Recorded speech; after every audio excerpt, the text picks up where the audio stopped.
Good morning, everybody.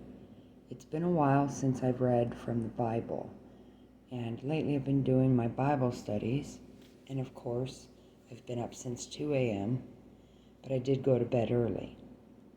I love the mornings. I love how peaceful and quiet it is.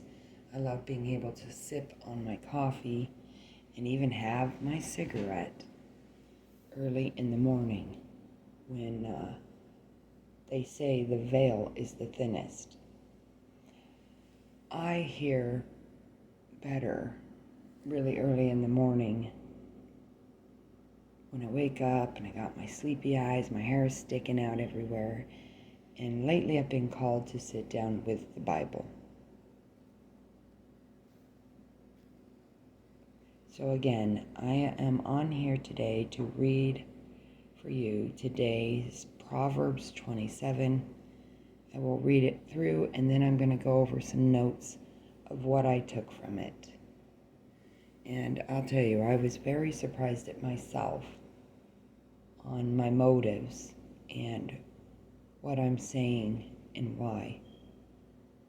It will show through my writing if you just stick with me for a little while. So, I'm going to start by reading Proverbs 27 for you. Do not boast about tomorrow, for you do not know what a day may bring forth. Let another praise you, and not your own mouth, someone else, and not your own lips. Stone is heavy, and sand a burden, but provocation by a fool is heavier than both. Anger is cruel and fury overwhelming, but who can stand before jealousy? Better is open rebuke than hidden love. Wounds from a friend can be trusted, but an enemy multiplies kisses. He who is full loathes honey, but to the hungry, even what is bitter tastes sweet. Like a bird that strays from his nest is a man who strays from his home. Perfume and incense brings joy to the heart, and the pleasantness of one's friend springs from his earnest counsel. Do not forsake your friend and the friend of your father, and do not go to your brother's house when disaster strikes you. Better a neighbor nearby than a brother far away.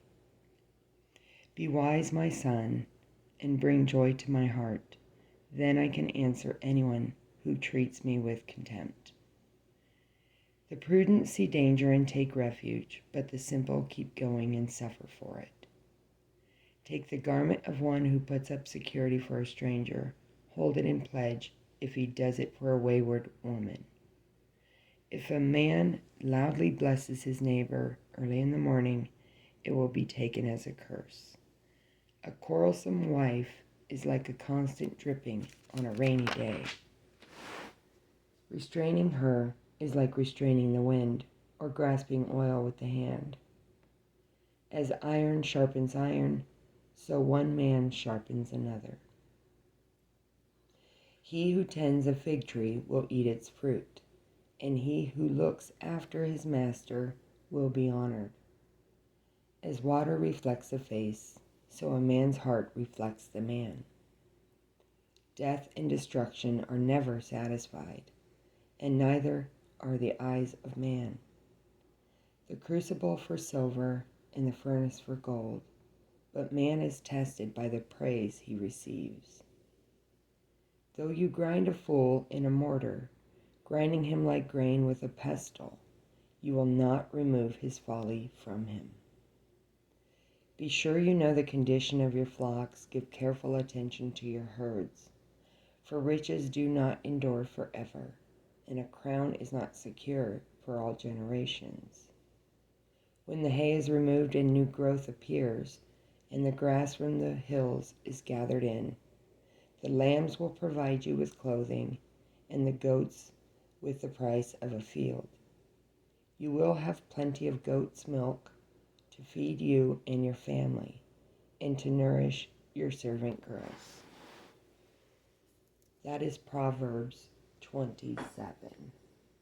So this Bible that I have, it gives note at the bottom and helps describe the passages in more detail. It's a life application Bible, the New International, New International Version. I got this book a long time ago and I love it because, for me, I didn't grow up in a church. I wasn't given a Bible. I didn't study it like some do that, preach inside the churches. So I'm learning how to apply what I know with my life and also relate it to what I'm reading and understand. I definitely seek wisdom. There have been messages that have come through even as of yesterday, and it really made me question my motives. And as I was uploading the video from yesterday, I stopped myself and said, what am I doing? So always question your motives when you speak on things. Are you doing it out of love or hate? Out of anger or retaliation? Or out of jealousy? So that's one of the first things I learned this morning was how do you get through to someone so full of anger and jealousy? What is it? You surprise them with words of patience and love. That really opened my eyes to my own self and what things that I speak about on my YouTube channel. Is it hurting someone? Is it offering advice or love? Right? So I'm going to go through my notes as briefly as I can without boring you guys. So please, I'm hoping that you're still here. Give me a thumbs up if you are. And enjoy what I have to say here. So from the passages, I highlighted certain areas that I liked, and I went deeper into discussion. And one of them was 27:6. So what was that? 27:6. Wounds from a friend can be trusted, but an enemy multiplies kisses. What do you think that means to you? When seeking advice, pay attention to friends who you associate with. Real friends will tell you the honest truth that may hurt to hear, but they are protecting you from harm, whether that be to keep you from doing something stupid or walking into danger. A friend's advice is wiser than an enemy who will tell you what you want to hear and let you walk right into danger. So listen to what is being said. Does it hurt or does it tell you what you want to hear? That's how you'll know. So definitely think back to conversations you've had with friends or when you're seeking advice from someone. If it hurts to hear it and it's the honest truth, then you know that you've got a good friend. But if someone tells you something that you just want to hear, then you know that they're not to be trusted. The next one is 27:15-16. Let's see. A quarrelsome wife is like a constant dripping on a rainy day. Restraining her is like restraining the wind and grasping oil with the hand. So what I took from that was examine your motives. Are you more concerned about yourself getting your way or being right than about the other person that you're pretending to help?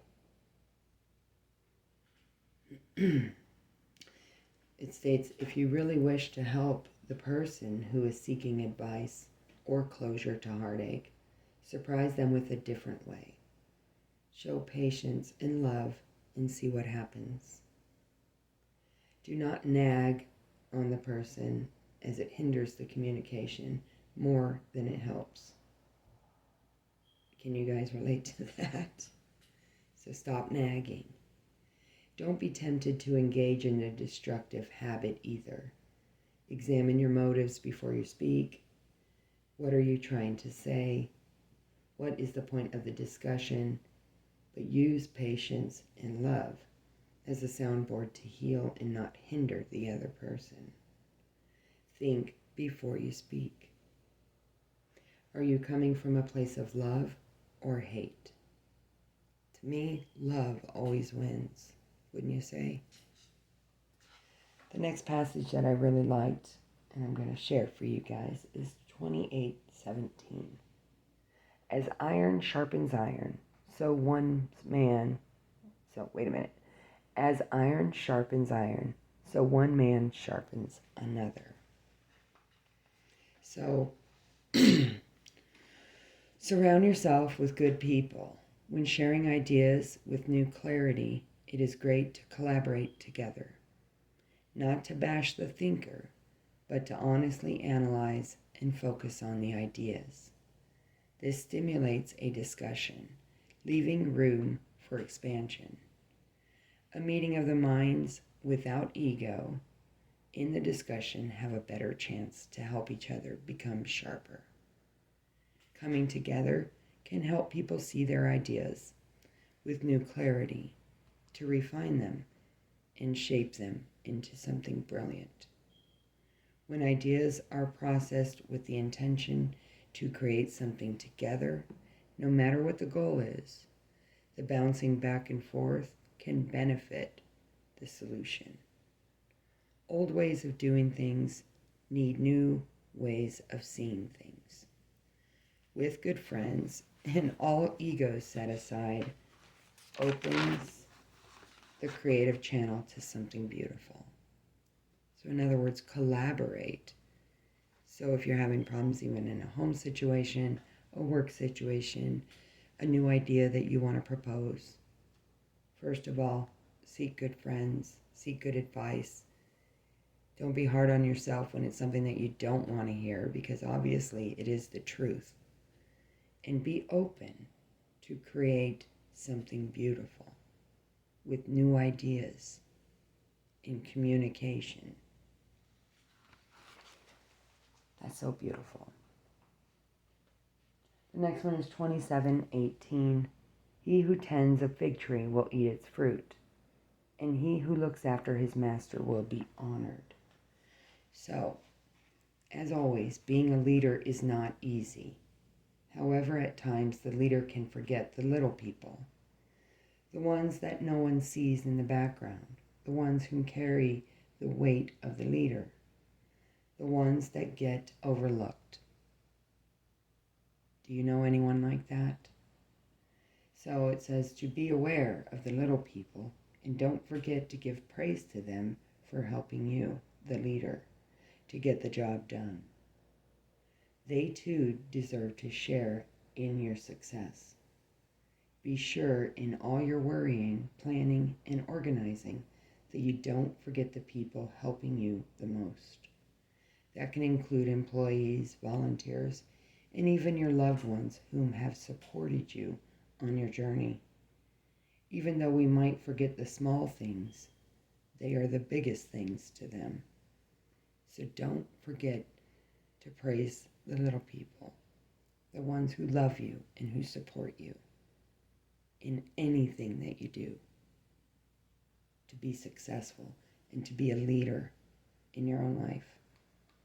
Like I said, this can go with business, it could go with family, it could be with starting over. It doesn't matter what it is.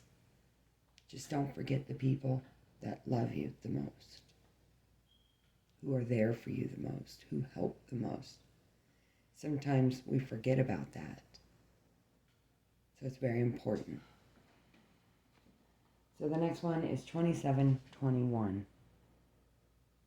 The crucible for silver and the furnace for gold, but man is tested by the praise he receives. So when you're receiving praise, do you work harder after you are praised? Are you pushed by ego to be better than them? Or are you unfazed by the praise and continue to build yourself and others up? What does your attitude towards praise show about your character? People of high integrity are not swayed by praise. They are attuned to their inner convictions, and they continue to do what they need to do, whether or not they are praised for it. Are you attuned? Are you convinced of what you're doing is right, just, and fair? following your own integrity? Will you continue to do what you know to be true? And does your character show it? These are questions that I wrote down, and it's so true. If you know that you can't be swayed by praise and believe your character and integrity for what you're doing, then you are grateful to be you. Be authentic, don't do anything that takes you out of character, and always work with integrity. Your hard work pays off well. Your supporters and employees, etc., will all show it, and you don't even know it. Of course, I wrote all that myself. I didn't take that from the Bible, but it's so true. As long as you're doing what you know is right, and you know what you're doing to better yourself, whatever, if you're working through integrity, it shows in your character. It shows with the people around you. And therefore, that's where the praise comes from. But we never want to take that praise as being better than someone. We just accept it going, I know what I'm doing, and I'm proud of myself. The last quote that I wrote in here is 27:23 through 27. Be sure you know the condition of your flocks. Give careful attention to your herds. For riches do not endure forever, and a crown is not secure for all generations. So in other words, don't fret, don't worry. I put down, life is too short, and fortune's uncertain. So we should be diligent in what we do with our lives. We should act with foresight to our homes and our families and our careers. Be responsible. Tend to your garden, your home, and always plan ahead. Thinking ahead is a duty, not an option. Plan your life accordingly. If you're happy now, if you're not happy now, what will make you happy in the future? So think about that. Reevaluate. And if you're not happy, seek out good friends that will help you with new ideas, a new outlook on life, whatever it is that you're seeking. So my summary is, if you're not happy with your life as it is now, what can you do about it? First, find good friends to talk to, ones that will give you honest advice. I put second, seek honest people to collaborate your new ideas according to your new plan. Examine your motives with the who and the what.